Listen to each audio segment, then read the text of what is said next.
this comment is is even funny because Kurt Okraku, the sort of developmental project that this English and this European teams have for their young ones, we don't have them.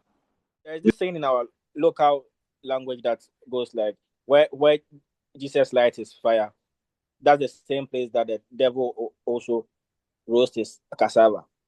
Kobbie Mainoo has been through a lot this season, and it's God's grace that he has gotten an England collar.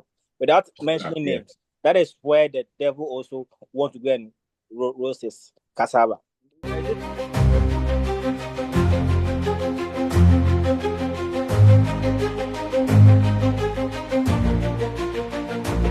Welcome to Tactics and Touchline. As we know, the World Cup is coming. And if the World Cup is coming closer, we have some few days to the World Cup. And nationality switch has become one of the norms, especially when it comes to World Cup. Our GFA president, Kurt Okraku, went to UK to more of like to a project they are working on to bring diaspora players back to the country to help improve our football here. And after his project went successfully, he was granted an interview to Sky Sports. And from his discussion, he stated that he feels like Kobbie Mainoo is a full-blooded Ghanaian. That means his mom, his dad are Ghanaians. So surely Kobbie Mainoo shouldn't be playing for England. Kobbie Mainoo should be playing for Ghana.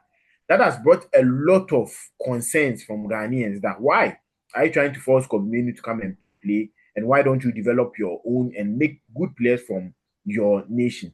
We've seen some African countries get switches, like the likes of Morocco got Brahim Diaz switching from Spain to that is Morocco. We've seen recently Malang Sarr switch from France to Senegal and he wasn't even called up for the World Cup. What do we think needs to be done to be able to get the likes of Kobbie Mainoo, Josh Echampong, some other players who are young, playing in Europe, top flight league, and would like to switch to come to Ghana? I think Kwanzaa, Liverpool's boy that moved to Bayern Leverkusen, is also having a Ghanaian root. So these are young players. What should we do to get this player switching? And what Kurt said, do we think is right? Or is just trying to be more political to see Kobbie Mainoo needs to come and putting pressure on the player? I'll have a discussion with my pandit. But remember, this show is brought to you by my Bedrock Africa. The QR code on the screen, scan it and register. This World Cup, they are giving amazing odds. So you need to be subscribe so that we'll be giving you odds, free bet, to be able to bet on their platform during this World Cup. Raf, Kurt's discussion. I know people have branded him as, in quote, one of the worst GFA presidents in our era.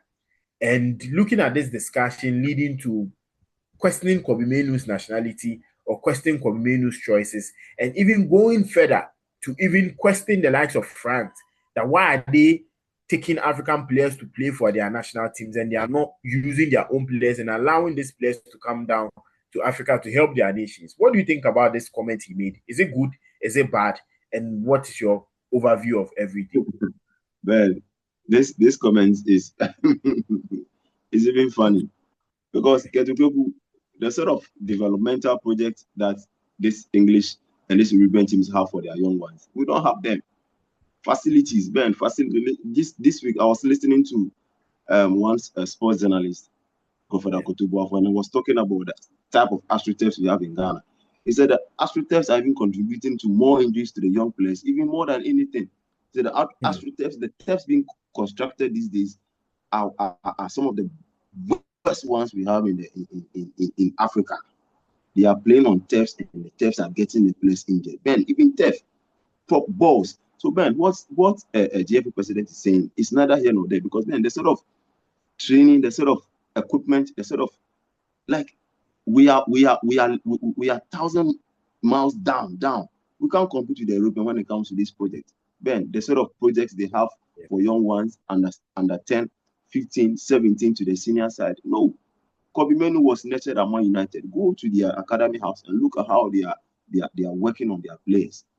When was the last time you saw a senior national team or a national team in Ghana being under 20 or under 17 going through that proper stage? Players are being selected per who you know in the senior in the management committee. If you don't know anybody there, you're not going to get a chance to be there. But they have a team whereby they pick players from scratch. They say this boy has the talent and they bring the player. you are expecting a country to groom a player, and when the player gets a chance to represent a national, to come represent Ghana. No, but let's compare the players who had their chance to develop here in Ghana to those who developed outside. The difference is so big. We can't compare our locally developed players to that Europeans. Ben, that's what GFA president said about Kobbie Mainoo is neither here nor there. For the past 10 years, Ben, I'm yet to see a Ghanaian player who has been able to do so well in Ghana, gone to Europe, and then he has been able to make exploits in Europe. No. Ben, our Go Kings from Ghana Premier League, even our Go Kings go all the way to Sudan, they can't even make the first team in the Sudanese club. They go to South Africa, they can't make first team. Our best, Fatah Odaoda himself, even after going to the World Cup with Ghana Black Star, went to South Africa and he was not even the first choice. But that should tell you the sort of project we have. We are not even up there. The standard is not even up there. Because Ben, just recently, Ben, the last one before I leave, the Abizi Abdul Aziz, there's this boy, Dreams FC boy, who's had a trials at Barcelona. At Barcelona. Yes. Ben, as I'm talking to you now, the Barcelona team said they can't give him a contract. So he's returning, even though there are some teams who will need him. But the Barcelona B said they don't need his service. That should tell you the sort of project we are doing in Ghana.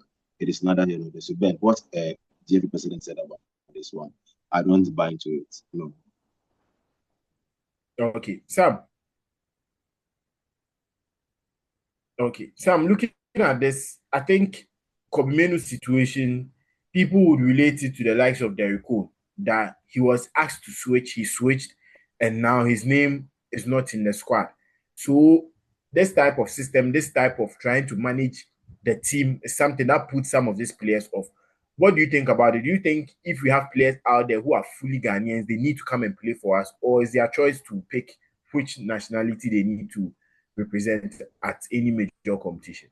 All right. There's this saying in our local language that goes like, where Jesus lights his fire, that's the same place that the devil also roasts his cassava.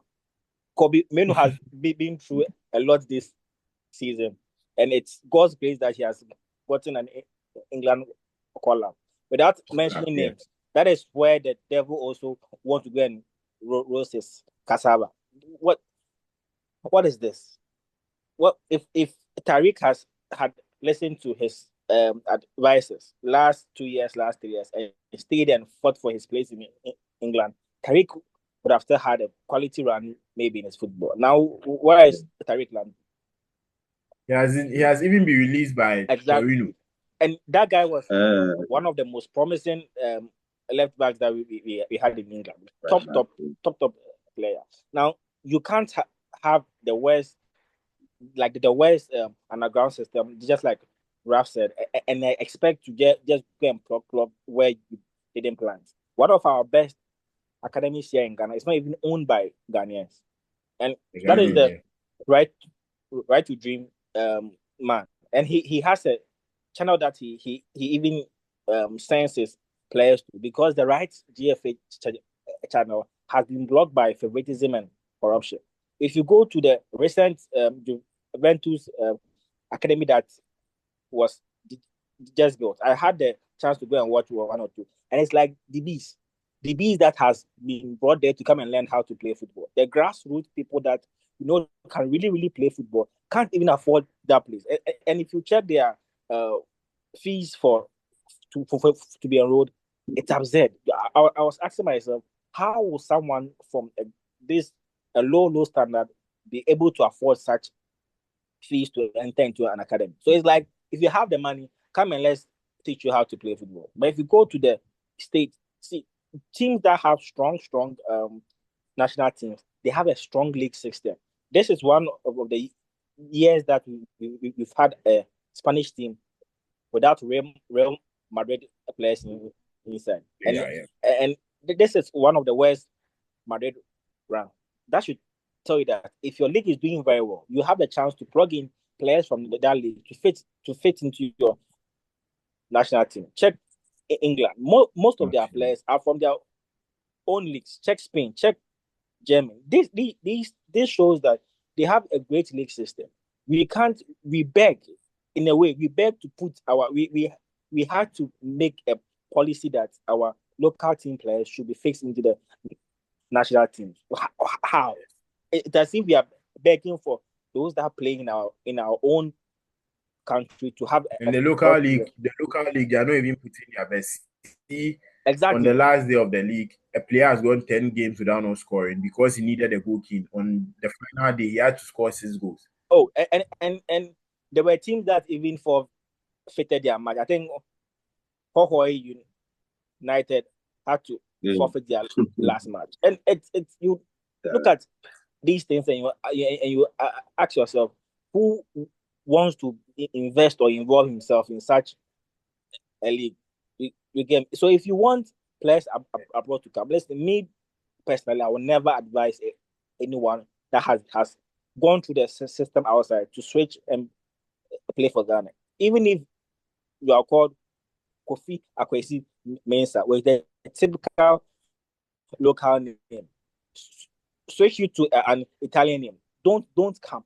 Even if you have the Ghana map tattooed on your face, listen, until the Ghanaian system is right, please stay wherever you are. Inaki, I'm sure Inaki will regret switching because Inaki at Let's Go Bilbao is one of the best players in the Black Star team.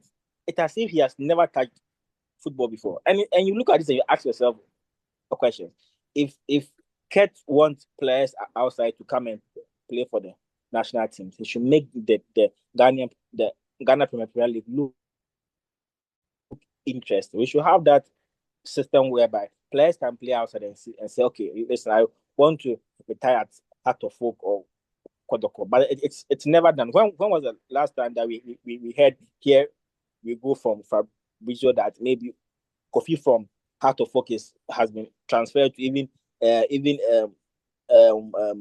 Derby County? It's never happened. So it shows you that they watch our league and go like which kind of even small posts is even better than what they are doing. So if you want these players to come, I think I've been saying that the government should step in because this is taxpayers' money that we used to pay this player. I don't buy in that independent GFA system thing. We have to restructure our football. If it has to do with us going a whole year of not playing football, fine. Let's spoil everything, restructure it, make the league interesting for people to watch, people to go to field and watch this. There are investors here in Ghana that can tap into this football system. But you watch league and referee gives a whistle and the whole pack. I watched. I don't know if it's the Division 1 or Division 2. One match, the whole pitch was filled with fans because they said the referee gave a last minute penalty, and they were beating the referee. Oh. They were beating referees like this. Then you want players to come down to come and play. Listen, he shouldn't pour any sand in anyone's garage. He should just manage his team somewhere and leave Kobbie Mainoo to function. We need him at Man U. So yeah. Ben, Sam. Yeah. Ben, let me add something to what Sam is saying. So the Juventus Academy, it's like a private school and a government school. If you can afford, bring your kid there. Because I have a friend who visited them one of these days. He said the costumes that the boys use, the jerseys that the boys use, is coming straight away from Italy. Juventus, Adidas is providing that jersey. What they eat is special. Like it's not, they don't buy stuff. Everything is A class. So on that, it's like they're training them to become professional. So on that basis, they don't go for some yawa or some middle class. That is why our government school is the Ghana Soccer Academy of Excellence, where you can select players across Ghana and go and groom them. But go and look at that one too. It's not even in a good shape. That is the government school. That one too, I bet you can't do it well. Ben, let's go. We'll come back. Okay, Raf said we should go and we'll get back. So let us know in the comment section what you think about Kurt's comment on Kobbie Mainoo. Do you think Kobbie Mainoo should be switching to Ghana because his mom and dad are Ghanaians? Or do you think our system is so bad to the extent that some players look at our system and feel like, no, I'm just going here to just mess up my career and I wouldn't be I wouldn't be one of the promising players going forward. There are examples like Tariq Lamptey, a lot of players that have come through this system and are facing bad patches in their career. So what should the young chaps coming up do? Let us know in the comment section. Like, subscribe, and also share so that people can watch this video and also comment and share amazing discussions on what we need to do with our system. And also Kobbie Mainoo, should he switch later, or should other players look at him and just switch? The likes of Kwanzaa, a champion, switch and come and play for Ghana in some years or in some months to come. Thank you for watching the show.